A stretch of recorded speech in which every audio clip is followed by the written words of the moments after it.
are commercial, have less technical, and then you have 6 weeks to find someone who wants to partner with you. It's pretty nuts. And I met my co-founder Ollie.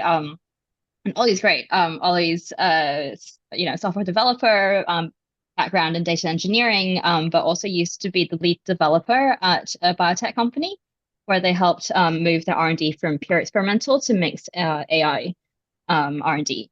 And both of us were really excited about what SynBio can do, because we'd both worked in areas related to that before. And I think it's really about the impact that it can have, because obviously there needs to be consumer behavior change, but there's also, just the supply chains that you have.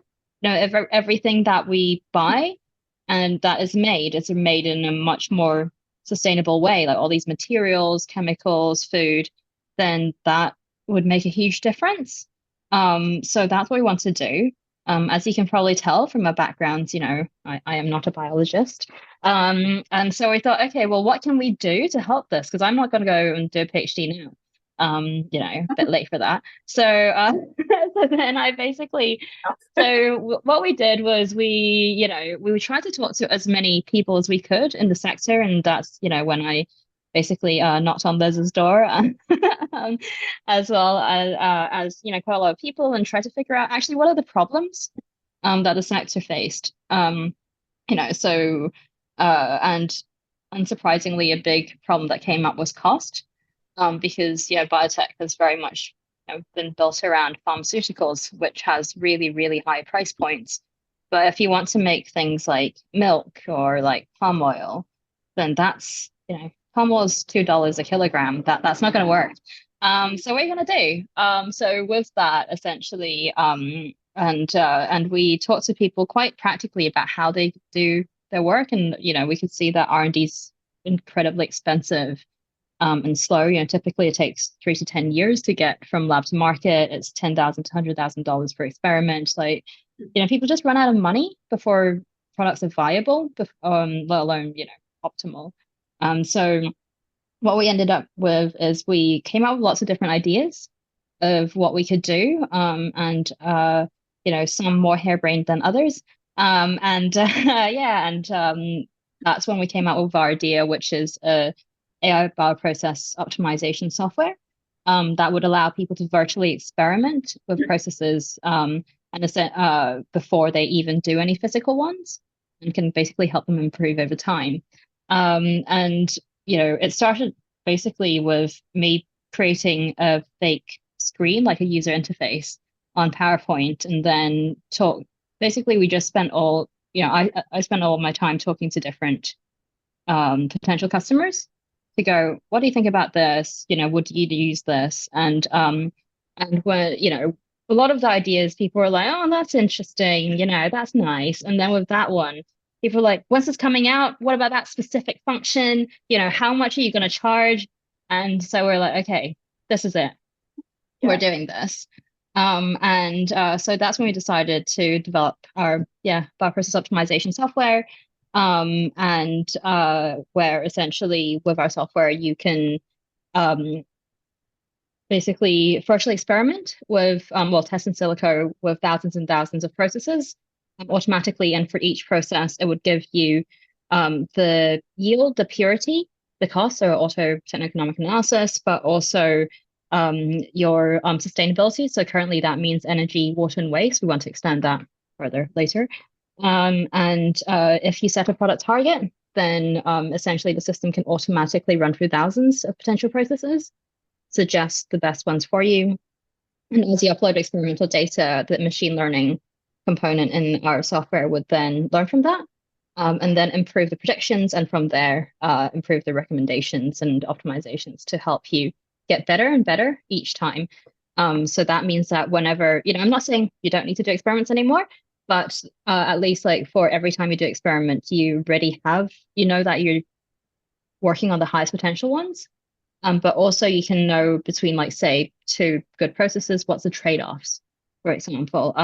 So yeah, that's what I do. And obviously, we need people who have expertise. So about a week after we decided on the idea, our bioprocess engineering lead, Victoria, joined.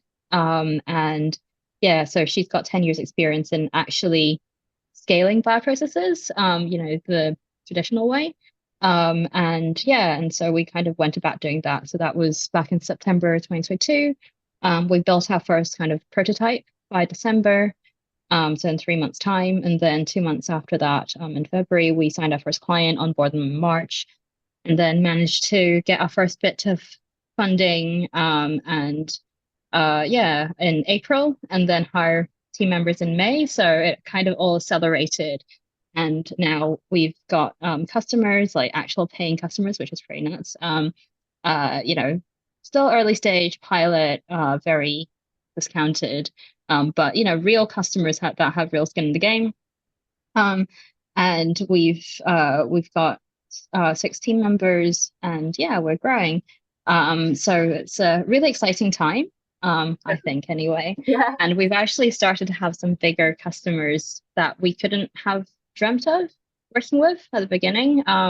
So yeah, like really excited to be there. And I would say that also throwing a slight, and I know I've kind of previewed this in some of my posts before, about a year ago. So, I said February signed, the December did the MVP. 2 weeks after that, found out I was pregnant. Christmas was great, family time. January came back, freak out, but also doing lots of product demos and seeing the traction. And I was really like, I really don't want to give this up. I really love this, and this is really doing something, and I just really felt like it was a dilemma, because it's hard enough being a startup founder, and separately, it's hard enough having a job and being pregnant. So how do you do those two things? And I knew a lot of founders who were moms, but no one who was pregnant when they're at an early stage. So yeah, so January was a lot of soul searching, but luckily my co-founder and my husband were both really great about it, because I didn't want to give it up, and I wasn't sure if it was possible. But yeah, but Ollie, my co-founder, when I told them, and they were, I think, the third person I told, so after my mom. So and yeah, and then they just immediately kind of went, well, that's fine. It's just because I was like, I don't know if I can do this. And they're like, oh, it's okay. We've got many unknown variables anyway. Like, there are many reasons why this might not work. That's just another one of those. We can Another just one. put that in the pile, which is amazing. And I was like, yeah, but what if I talk to investors, and like, who wants to invest in someone who'll need to take Mhm. time out, essentially? Like, there's no two ways about it. And and then they're like, if someone's got a problem with you being pregnant, then we don't want them as our Give them the investors money. anyway. Yeah, yeah, It's quite. easy to say when you're not the fundraiser, but still, I really Yeah. appreciated it. Um, so yeah, and my husband was really great, because, obviously that's the other key stakeholder, right? There are two co-pilots here. And I didn't say any specific, I didn't ask, can I do this or anything, but he knew that I was running this through my mind and whether to give it up. And one day, just, over dinner, he was just like, hey, so I just want to say, like, I think what you're doing is really great. And I don't want you to look back in 2 years' time and go, oh, well, that was a great idea. So just do it, see how far you go. Um, so yeah, it also, so that meant that, not that obviously you have timelines and you have target fundraising dates, but it meant that I really went, okay, August is my due date. So I want to ideally have 3 months of handover, which means that we need money by May to hire people, which means that, all these kind of things going back. Yeah. And it's not just you have money, but it's also like I need to have recruited people, which means that you need to start hiring before you even have the money. So there was a lot of stuff there that was pretty stretched, but also throwing the slight spanner in the works is that um in May, the like, so we raised a bit of, well, we got into this Big Idea Ventures accelerator program, which was our main investor, and main ticket that had like proper money. That's that same day I signed the contract in the morning, and then I went in for a checkup that day. And then I got told that actually I need to stay in the hospital, and the next day I had to give birth. So everything, but the good thing is we'd already hired the people. There was documentation, and yeah, the internet is great because you can still email, which is a little bit nuts. But yeah, but because of this, I think we've had a slightly unusual startup journey. But because of that, I think it's probably given us a lot more structure. I guess like discipline in terms of timing because of that. Anyway, I'm conscious that I may have just gone and monologued, so I will stop here. It's absolutely fine. And so we should say your son arrived safely, and you Yeah, were, yeah, so everybody's he's fine, and doing great. hopefully he's thriving now, as yeah, which is fantastic. It sounds like quite the crazy ride, Zoe. I guess you know, what in that process kind of kept you sane? I mean, was it very much, you know, the passion to get, you know, the idea out there into the marketplace? I think there is a combination of things. There's definitely seeing how much our customers were excited about what we're doing, Mm, and really seeing, really seeing the impact that I could bring. I think that's a key one.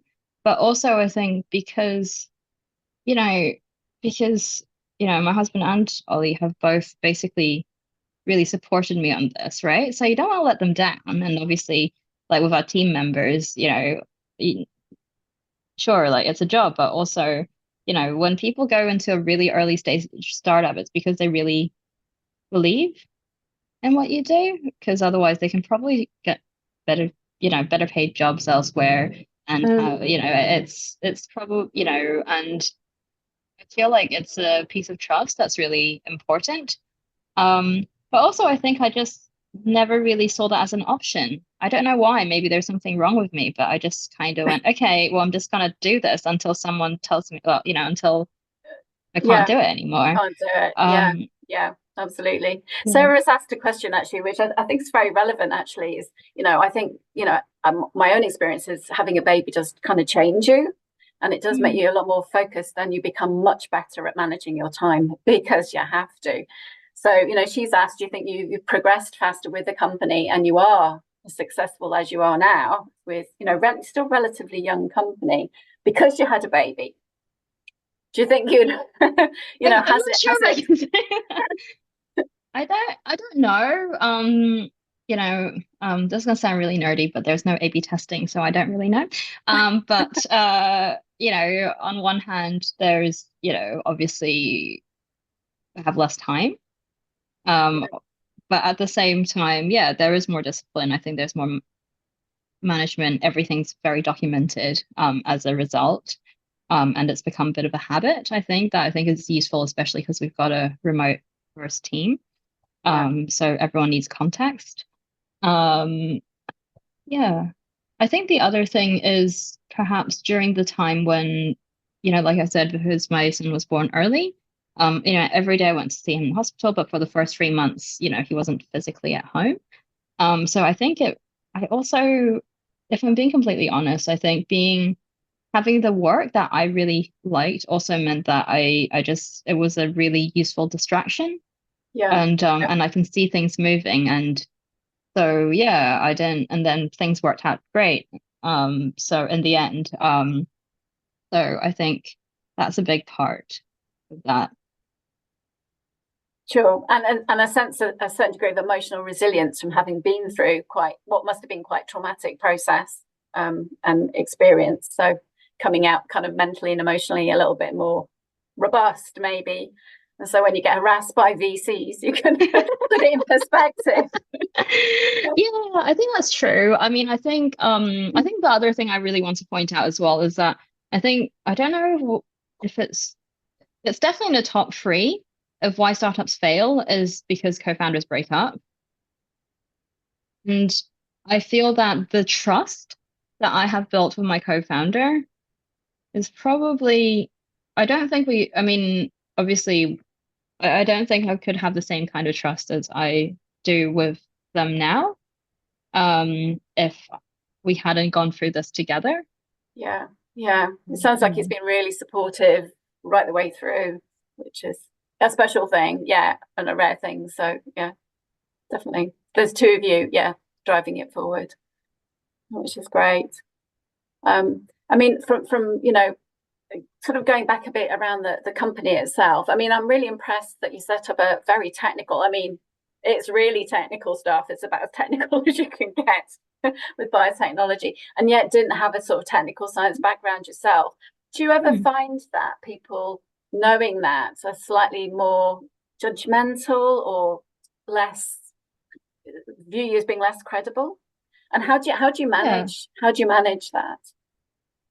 I mean, definitely, I think that is something that like the perception thing is definitely a thing that I think is very relevant to how I feel sometimes. It really depends as well on who I'm talking to. Like if you talk to Americans, because of their startup culture, they don't care as much. But if you talk to, say, VCs that mostly work with spin-outs, then quite understandably, they're like, I've literally had someone say to me that I just don't, I believe in the problem you're solving. I just don't see why you're the person doing it, right? Right. But I guess because when I was working in consulting, most of the projects I worked on was some kind of emerging tech and data related project anyway. And and I would say like one of my key skills, I would say, is learning. And actually, I don't need to be the one coding the thing, but I need to really understand the problem and really understand what the technology can and can't do. So then when I talk to people, I don't promise something that's completely unachievable. Otherwise my tech team will kill me. But also, and I think I think there's just, between when we decided to go into enabling technologies for SynBio to this is the product that we want to do, there was 3 months. In those 3 months, I really tried to dig as deep as I could into bioprocessing. So things like, looking at reading edX courses, reading journals, reports, talking to people. I mean, to be honest, for me, a lot of it was just talking every day to people in the industry.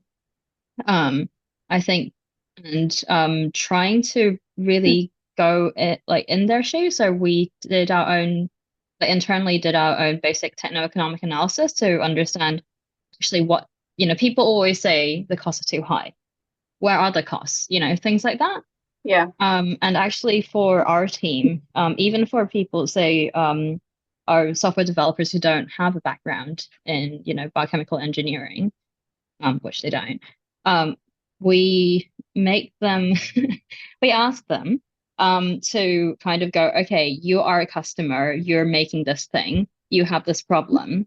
As part of the onboarding, to go use the software, tell me what you think, what do you find difficult, what's wrong, and what do you like about it. So then they also really need to understand, and I think that's the key thing, is that empathy to really understand and really try and understand in detail what needs to be done with the technology. Yeah. And it sounds that, your mindset was very much around what's the challenge, what's the market challenge, and how do you, as opposed to often technologists do that. I've got something super clever, but I'm not entirely sure what to do with it yet. So obviously you're being sort of trained in thinking the right way, which is around, what is the market, what's the challenge. So yeah, that's super interesting. Well, that, and also finding the right people, right? Like, I don't think we'd be where we are. Well, we definitely won't be where we are if we didn't find Victoria. And this is gonna sound really silly, but obviously I also looked in our network, but also I literally went on LinkedIn and Googled bioprocess engineering PhD, and then like looked at everyone's CVs. I know, so basic. And then I messaged a couple of people who look like, from their CVs, I could see that they had relevant experience, and see who was crazy enough to actually answer my message. And Victoria was the person. So, I don't need to have all the skills. I can't know everything, but I just need to know people who can. Yeah, and good at stalking people on LinkedIn, which, top tip is that's how to get a job. Go on LinkedIn and look at jobs, definitely. Definitely a thing to do. Sarah had a question sort of more around the technology for your company. Obviously, with things like AI, machine learning, you need, if you put crap in, you get crap out. So where does your data come from to create the models that you use to train the system to produce the outputs? Sure. I'm really glad you asked. So with this, essentially the key about our technology is that it's not pure AI machine learning. So it's actually a hybrid proprietary technology that combines mechanistic models and AI. So mechanistic models being essentially scientific principle based models that are already proven in say previous research, academic literature. So we use a large combination of different research and we combine it in a modular way. So then it works together. So there's quite a significant piece of research that goes into that. And then we have, so that means that before you even put in any experimental data, you can already model your process on the platform. And it's the same way that existing software like Aspen, Super Designer, Biofarm, they all use those types of models. The extra element that we put in is the AI machine learning. So what happens there is when you upload experimental data, essentially the system would learn from that and replace some of the assumptions. So then that would then change the modeling to make it closer to the reality. And it's also because of this combination that we can look at things like scale up, scale down without having to have lots of large scale data as well. That's super interesting. No, thank you. I mean, I'm sure there's some people on the call this afternoon who are thinking about, becoming entrepreneurs, starting up their own company, but also starting a family. Have you got any sort of top tips for them on how to juggle those two very important roles?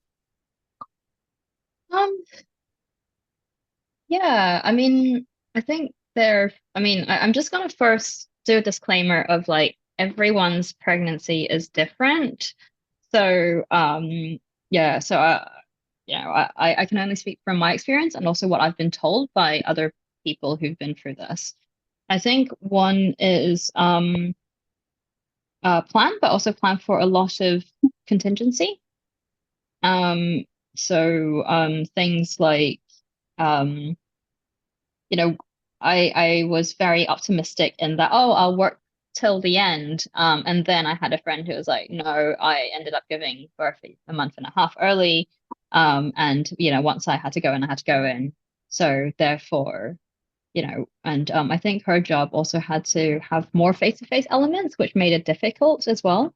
So then she said, like, just from your third trimester, just make sure you start copying people into every single email that you have externally, so someone has context, and making sure everything is documented. And so that was a really good, like, really useful help for me. The other thing is like making sure that you plan who you can, like how you can communicate it to different people. So for example, with like investors, I communicated it a lot with, like, I basically made sure that I already had plans and I have plans I can communicate to them. So it's not just like, ta-da, but it's like, yes, this is happening. And also, don't worry, whilst I'm gone, this is going to happen. So then it feels less like, they don't feel like you're in free fall. And then I think the other thing that's really, really, really important is make sure that you have the right support, but also support for the people around you, because they will also, inevitably also face pressures, right? Yeah. So for me, like really simple, like things like my mum already planned to come over in the first month that my son was out. Because my family from Hong Kong, so it's quite far. And so that was really helpful, especially in the first week when I was just like, oh, is this normal? I don't know. First time mom, oh, he's being sick. Oh no, they do that. Oh, okay, that's good to know. So just stuff like that. But also, so I actually ended up taking 6 weeks out of work, mostly. I mean, I still checked my emails not to reply, but to forward in case needed. and I had a weekly catch up with Ollie. But also beforehand, we made sure that we had mentors for Ollie for all the different things. So then they also had people to turn to when I wasn't around. And like for things like childcare, I was quite kind of, because my mother-in-law was very like, oh yeah, I can come and help out, once your son is born, once the baby's born, blah, blah. I really had to sit her down and be like, yes, but how many days a week, which days? Because I need to plan this, right? And so just trying to figure out where the gaps are, and also know that which things must be done, and which things don't, because ultimately, I don't know, like, at least for me, I'm quite optimistic and I want to do everything. But then at the same time, reality is like sometimes you just can't. And it's also things like, I don't know, like the baby gets hungry and then, like, I was breastfeeding. And so, need to do it. So then things like that, figuring out what things you can move and you can't move. I mean, in terms of timing, and figuring out, and just figuring out which things you absolutely have to do, like on payroll. And things that if it's a week delayed, it's probably fine. Yeah, I always feel like, juggling things, it's being doing a good enough job sometimes is just enough. And, that's all you can manage, and that's fine. And prioritizing. Yeah, definitely. Hard, right? I mean, we often talk about the challenges of women, in many areas of life to be successful, but also setting up companies, the attitudes of VCs, getting support. And I wondered from your journey so far is, how, if I think sometimes it's hard. We often say what we don't have, but I wonder if we can find ways to articulate what we need from people very specifically, even if it's small things, can you do this for me rather than what you're doing at the moment. So I wondered, in your experience, what are the sort of 2 or 3 things you'd ask people to change to provide better support for you, not as a CEO, but also, as, building a business and also being a working parent. Are there small things that we can ask for, like the WISBE wish list of changing behavior? I think there are a few things. So I think in general, as a society, I really feel like parental leave, so it's not just maternal leave, is important.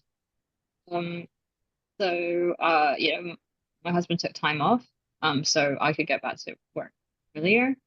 That is not possible for everyone.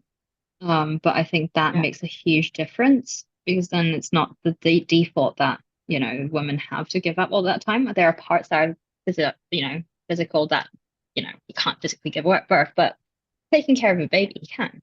So things like that. I think, you touched on investor attitudes.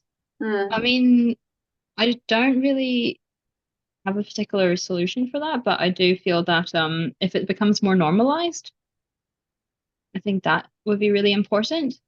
In many discussions, I've talked to people about, do you tell investors? When do you tell investors? I think the jury is still out, because I think, you want to be honest, right? But at the same time, it's already hard enough getting investment. Do you really want to have another mark against you? So that's like, I would be really curious to know what other people think about that. And then I think it's just really practical things like some meetings. Do you really need it physically, or can it be, virtual? Things like I had a pitch at the Royal Society of Chemistry last year, about, I think it was about a month after I gave birth. And so, and they were really great, because I was slightly freaked out, because the thing is, when you're like when you're breastfeeding, essentially, even if basically your breast gets full, and so you need to make sure you pump milk. And I was freaking out in terms of like, would I have to go sit in the toilet cubicle and do that? But I mentioned it to some of the team there, and they're really great. They just arranged a meeting room, And that was really helpful. And so just like things like that to make it more normal. And ideally, because I feel like ideally not having to even ask for it as like it's just a general option for people, I think would be helpful. Yeah, that's very good. That's a very good thought. And there are sometimes breastfeeding rooms and stuff and crashes at conferences, but not always as well. I think that's another issue. It's thank you very much. So I was going to ask if anybody else has got any questions for Zoe. To open it up to the floor. The Q&A thingy is working, but the chat isn't, I think. Or at least that's right, Lorna, isn't it? Yeah. So if you want to pop a question in the Q&A box for Zoe. I just want to say I'm like really pleased you kind of told your story, because I know founders who have, and I guess you've probably spoken to some of them, totally actively hidden their entire pregnancy from investors. And it's such a shame, because not only, we should be proud to be becoming a mother, and having to hide the whole thing is just, yeah. So I know you said about normalizing it. So at least you are taking a step to normalizing it for other people. So I mean, will do. Honestly, like Sarah, it's like after I had a baby, and then like I talked to people, and then I realized a few women that I knew actually already had that baby, but I never knew because I never talked about it. So they're kind of like, closet motherhood people. And I completely get it, because I also thought about it for a long time. But also on the other hand, I think when you become like, when you're pregnant, there's so many people who are like, understandably like, oh, you're a mom, blah, blah. But then I've had people where, previously we'd talk about, say in a co-working space, we'll talk about our work, talk about startup, and then ever since, I'm showing, then suddenly all the questions are like, how's the pregnancy going? And it's like, I am also still an entrepreneur. I am not just a, work machine. So, and I feel like there's so much pressure to be, obviously I was very pleased about the pregnancy, but I didn't feel like I wanted to only talk about that, and it feels like, we can be multidimensional too. So just things like that, I think it needs to be normalizations on both sides. Yeah. Can I ask another question? And it's something I struggle with a lot as a working mom. Guilt. Do you ever feel guilty? Because I have a problem with guilt. I feel guilty about things that are not even anything to do with me. But that, like Liz says, like doing a good enough job at lots of things, or not spending enough time with your kids, even though actually they don't even care. They just want to play on the games. But still, I feel bad. How old are your kids? Oh, one's 8 and one's 14 now. So yeah, quite a bit older than yours. But I remember, like with the breastfeeding thing, when I'd come back after work, I think 3 months after having Edward, and having to pump on the floor in the toilets at St Pancras station to go down to. Oh my God. There was nowhere to do it. And I got very well acquainted with the little weird sign on the back of the toilet in there. Don't throw your glasses down the toilet, everybody. So I think I hope that's changed a little bit. I don't know. I think we've still got a way to go with that. Yeah. I found like being on the other side after having kids, I got quite militant about it and really wanted someone to challenge me about lots of things. It's like, well, do you know what? I'm a working mum. I'll do what I bloody well want to, because it just but for me, I think it's made me better at most things, just because you have to suck it up and just do it. Whatever needs doing, you just do it. Yeah, absolutely. I mean, exactly. It's like, meetings are important and all that kind of stuff. And it's like, yes, but also if I am 1 minute, like each minute that I'm late for a pickup, they charge me £5. So I can't afford this. So thank you, but bye. So just like things like that. But I think like also I can't believe you had to pump milk in like the bathroom floor. I'm so sorry to hear that. I mean, unfortunately fine. I'm not sure I'm too surprised. I think for the guilt thing, I definitely feel that a lot. I think even things like, and I think as a founder, it's also really hard not to do that, especially, for example, we're fundraising at the moment, which means I need to go on my campaign trail, much less grand than any elections, but still for us important. And so recently presented at some conferences, and it's really helpful and really great, but at the same time, it's the first time I've had to it's not the first time I've gone on a business trip, but it's the second time. But it was 2 weeks on, of a trip with just 1.5 days back home. And also, because the first time I went on a business trip, my son was too young to really figure out what had happened. Whereas this time, so we've got one of those baby monitors that connects to the Wi-Fi, and then I got the notification that says, "Oh, baby's been crying." Clicked into it, and I saw him like looking around and then going, "Mama," and then I was just like, "Oh my God." Sometimes you're better off not knowing.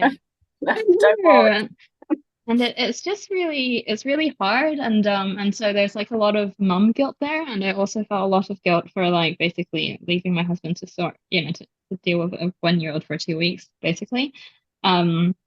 But also I do feel guilt and a lot of FOMO when I don't go to events.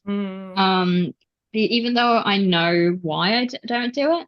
So for example, like there was the SynBio Beta San Francisco conference, and like everyone on my LinkedIn was going, and I really was like, and then I was just like, no, I've already had 2 weeks away. I can't do this. But it's, and obviously San Francisco is very expensive. But still, other than that, ticket next time, Fiona. Babies travel free. That's family friendly. But yeah, babies totally get in free. Come on. There was a year we had a women's lunch at SynBio Beta, and we had a baby on the table. Like there was a room of 120 women, and they just plonked the baby on the table. I was like, all right, 100 women are now parents. Wonderful. Welcome. So, but yes, it's also bloody expensive to go to the United States. Yeah. So aware of that. I think we have other questions in the chat as well. I'm just checking down here. Right. We got a bunch. Yeah. So we've got. Rita's got simple ones. Okay. From Rita, thank you very much for sharing your story and congratulations on your achievements. What specific tools or software do you use for time management? And well, let's do that. There's 2 questions. Let's do that one first. Yes. How do you manage your time? Do you use any tools or software or apps or anything like that? This is gonna probably be really disappointing, but I just use Google Calendar. Yeah, I don't really have anything fancy. Okay, that's fine. Did you find challenges in gaining interest from VCs for your SynBio enabling technology, given their tendency to focus more on products? So yeah, and sort of the nature of your offering. Was it challenging to sell it to them? I think there is a challenge there because I don't know. I guess you can say it's a challenge, you can say it's opportunity. I mean, the thing is, so our challenge is that a lot of SynBio investors invest on like products, right? Like Rita said, but at the same time, there's software, lots of SaaS investors, but SaaS investors have no idea what SynBio is, let alone downstream processing to enable SynBio is kind of like a couple of steps away. But at the same time, you can say that there's, in comparison to most SynBio products, we don't need a lab, so we're much more capital light. Our development timelines are much shorter. And obviously AI is very much a buzzword out there, even though no, we don't use ChatGPT integrations. But there's so I don't know. I think we do have interest, but the problem is really, I guess, like part of it's really about how we communicate it, but also partly about the investor's background. So for example, we talk to SaaS investors, but only investors that have invested in deep tech SaaS. Like enterprise software, because after I had a meeting with an investor who said, what you're doing is really interesting, but come back to me when you have 50 customers. And then I was like, if I had 50 customers, then I don't need an angel investor, no offense. But I didn't say that. But yeah, things like that. I hope that answers the question. Yeah, no, I think it does. Thank you. Another question from Max. What did you look for when hiring people for your team? I mean, obviously there is the skills, but also I think it's about the cultural. It's like, yeah, I don't know if cultural fit is the right word, but actually like how they would fit in with the team dynamic. Because as a startup, right, you want someone who really is proactive and trying to solve a problem. So it's not that we don't hire people from corporates, but it's really like, if you're someone who only stays in your own lane and won't think creatively about something, I think that's a key thing that we need other than the general technical skills.